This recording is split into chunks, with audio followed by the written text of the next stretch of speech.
Buenos días por tercera vez para todos. Bueno, como ya saben, hubo problemas con la conexión vía streaming para las demás universidades. Ofrecemos excusas por la tardanza, sé que vamos media hora tarde. Estuvimos esperando poder enlazar la conferencia, pero ha sido un poquito complicado. Por ello vamos a dar inicio con los asistentes presenciales. Y el video pues estará colgado en el blog de la cátedra esta semana para que tanto ustedes, si lo quieren volver a ver, lo puedan hacer, y para que las personas que se conectan vía streaming pues tengan acceso a él, porque lastimosamente pues por ahora no hemos logrado hacer la transmisión. Bueno, entonces para comenzar, bienvenidos a la quinta sesión de la Cátedra Colombiana de Psicología Mercedes Rodrigo 2014. Para esta ocasión tenemos como invitado especial al doctor Orlando Arroyave de la Universidad de Antioquia. Él es psicólogo, magíster en filosofía, candidato al título de doctor en ciencias sociales en la Universidad de Antioquia. Es miembro del grupo de investigación Psicología Social y Política del Departamento de Psicología de la Universidad de Antioquia y está en el grupo B en Colciencias. Es miembro del grupo de investigación Cultura, Violencia y Territorio en el Instituto de Estudios Regionales de la Universidad de Antioquia. Es coordinador de la línea de investigación de Psicología Política y de la Exclusión, y sus campos de investigación son la psicología de la exclusión, afectaciones psicosociales de víctimas de los conflictos sociales en Colombia y la epistemología de la psicología. Bienvenidos nuevamente a esta sesión que se titula Memoria, Conflicto Armado y Reconocimiento. Los dejo ya entonces con el profesor Orlando Arroyave.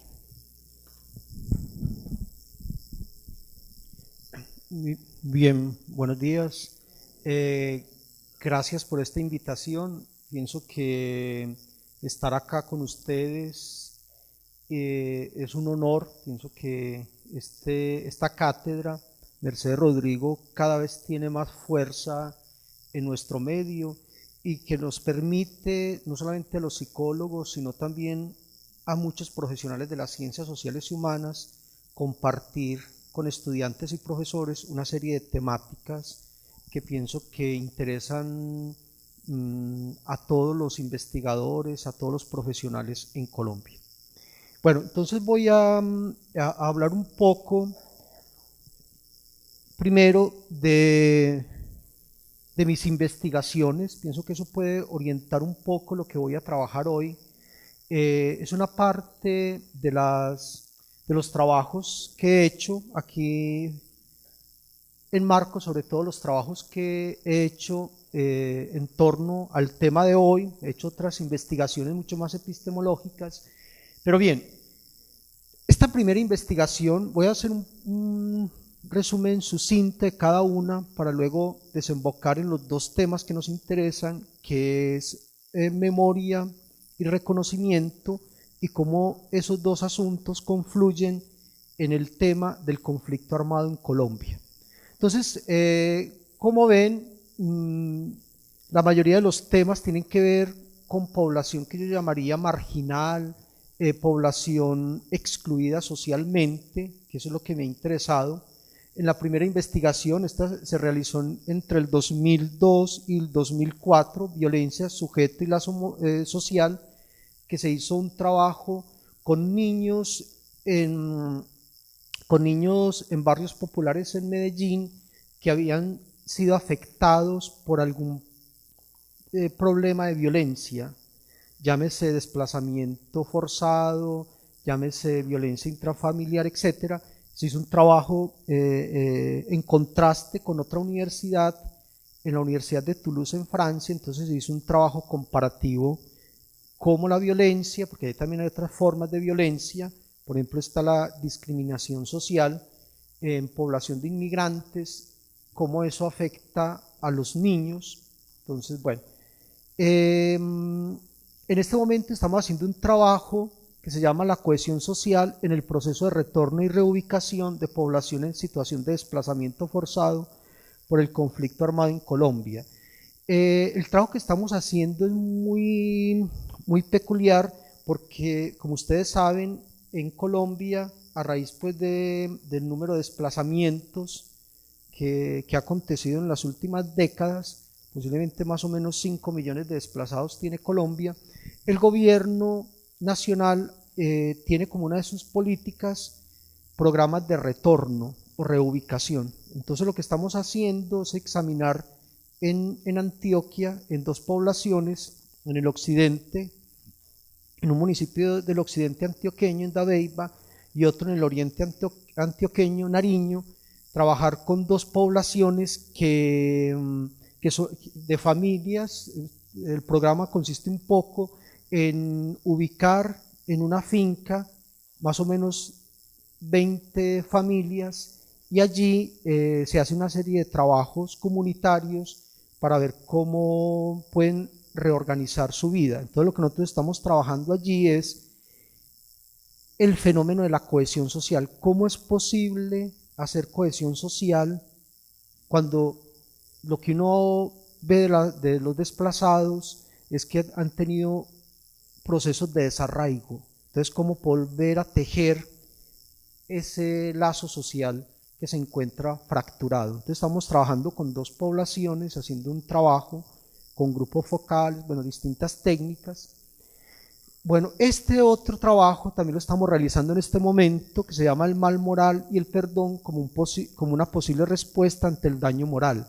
Este es un trabajo que está haciendo en una ONG de un barrio popular en Medellín, con mujeres que la mayoría, el 80% son mujeres desplazadas. Ustedes saben pues que una de las características del desplazamiento forzado en Colombia es que la mayoría de esos procesos de desplazamiento acontece son con mujeres, con niños, porque sus esposos han sido asesinados o no se encuentran con ellas, etc.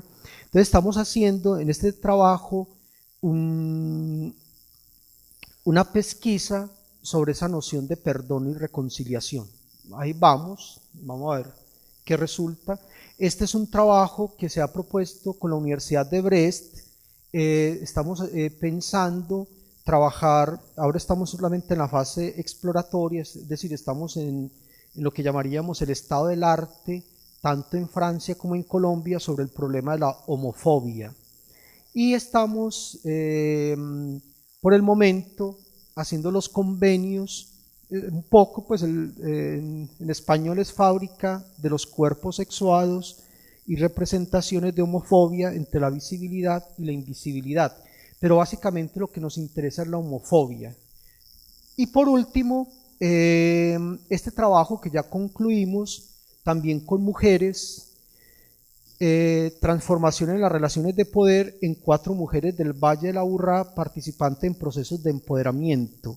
Estamos haciendo un trabajo sobre cómo las mujeres que socialmente es una población que se concibe a sí misma, una cosa muy peculiar, se concibe, pues quizás es por la tradición, las mujeres se conciben a sí mismas como sin derechos.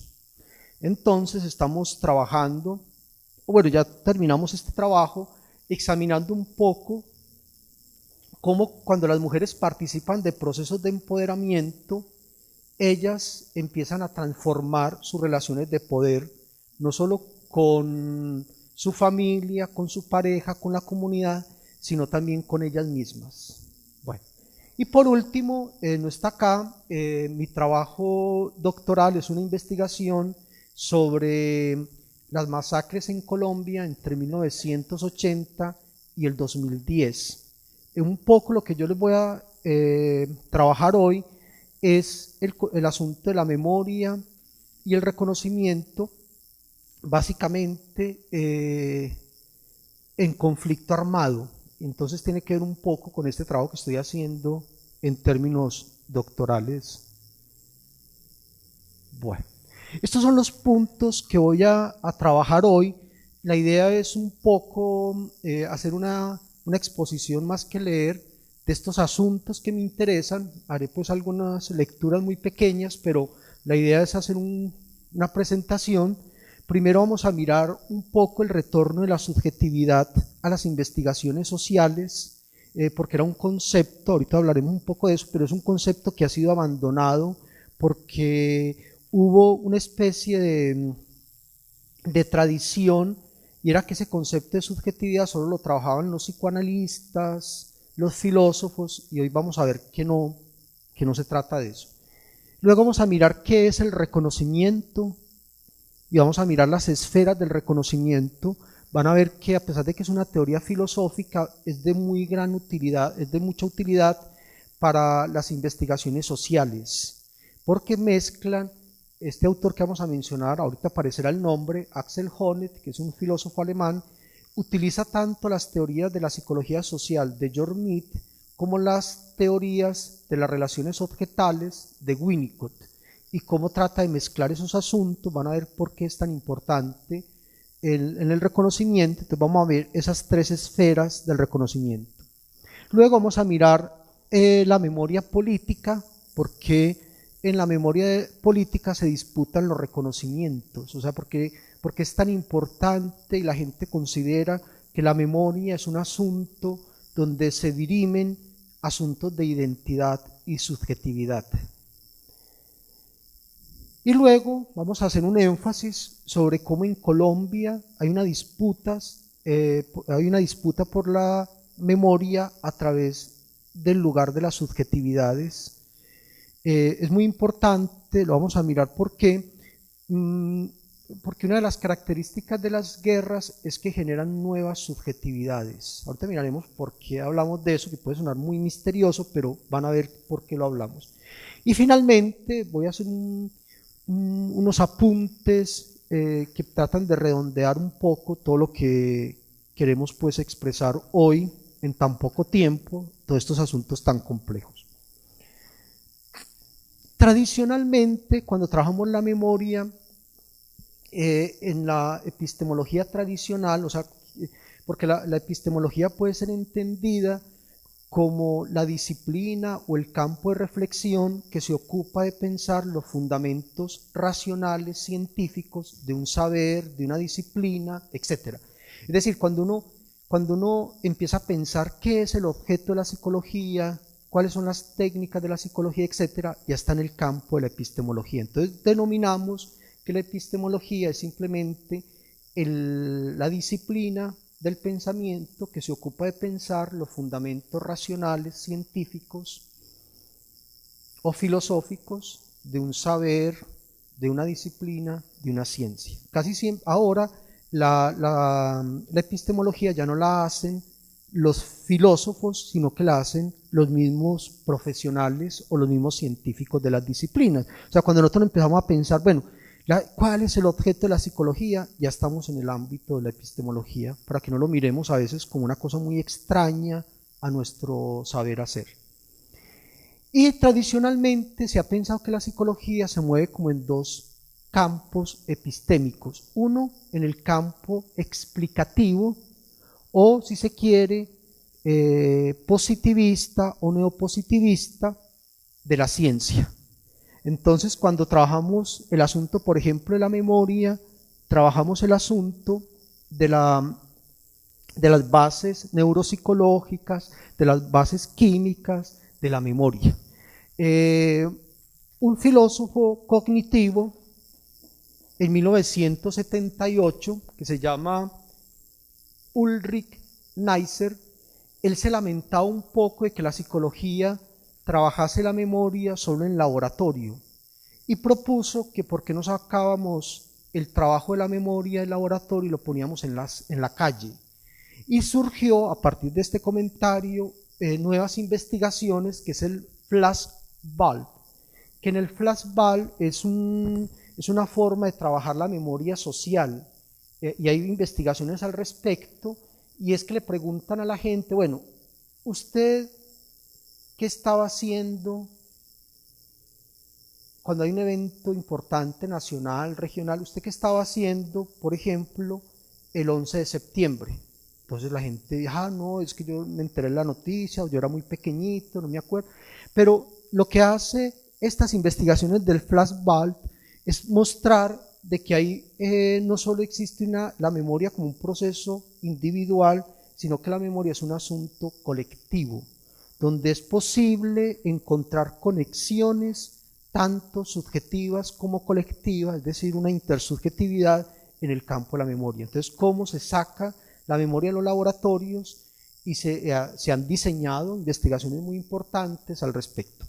Y la otra forma epistémica de trabajar la memoria ha sido a través del modelo comprensivo. El modelo comprensivo es un modelo contextualista porque tiene en cuenta tanto, allí aparece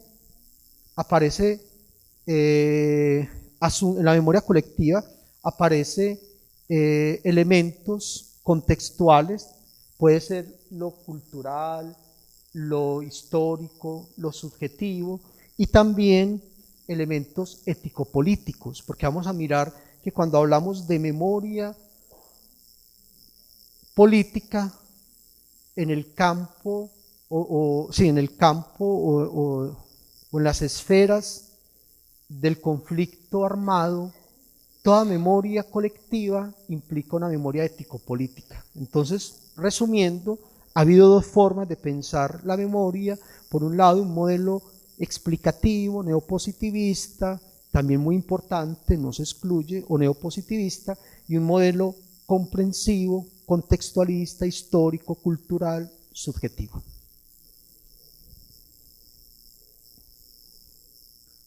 Bueno, hay una cosa muy interesante que ha ido aconteciendo posiblemente en las últimas décadas, y es que ha habido un gran interés en las ciencias sociales y humanas. Ahora vamos a mirar por qué no solamente en la psicología.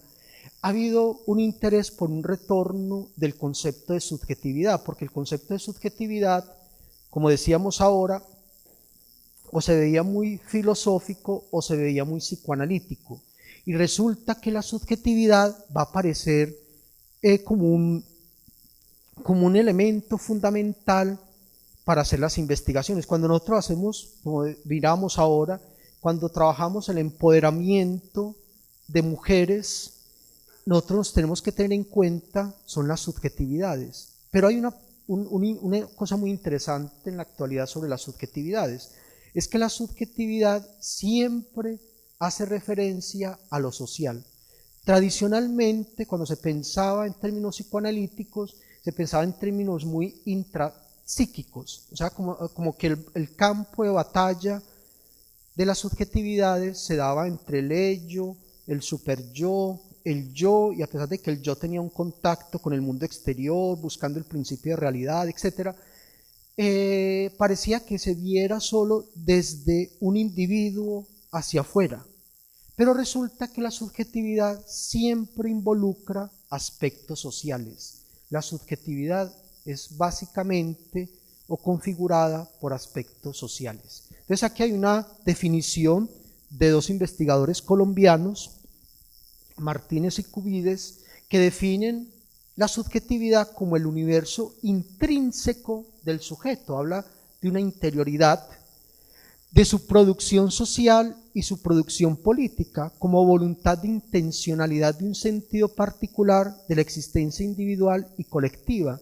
La subjetividad no viene dada, se produce socialmente de manera constante y remite a la corporeidad del sujeto en todas sus dimensiones. Entonces, ¿cómo hoy estamos pensando la subjetividad de otra manera, ya no centrada en el individuo, sino como más bien la subjetividad en el campo de la intersubjetividad? Porque no es posible, hay algunos que van a hablar un poco sobre eso.